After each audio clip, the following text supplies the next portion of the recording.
Soovitame tsitaate kuulates sättida end mugavalt silmad kinni istuma ning keskenduda edastatud sõnumile.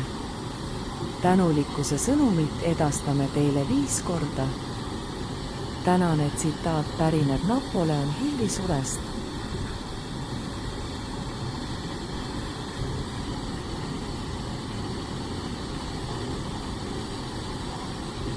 Iga ebaõnn, läbikukkumine ja südamevalu kannab endas sellega samaväärse või sellest suurema kasu seemet.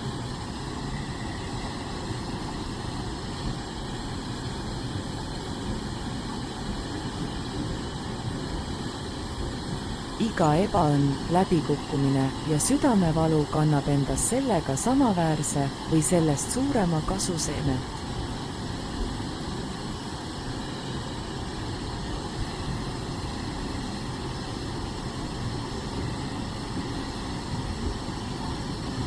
Iga ebaõnn, läbikukkumine ja südamevalu kannab endas sellega samaväärse või sellest suurema kasu seemet.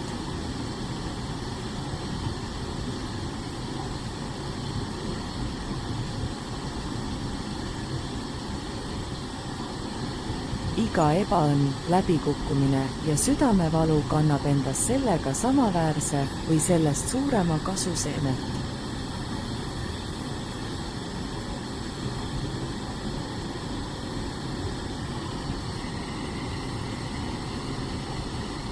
Iga ebaõnn, läbikukkumine ja südamevalu kannab endas sellega samaväärse või sellest suurema kasu seemet.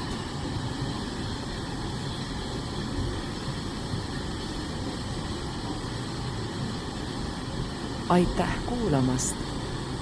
Järgmiste kohtumisteni!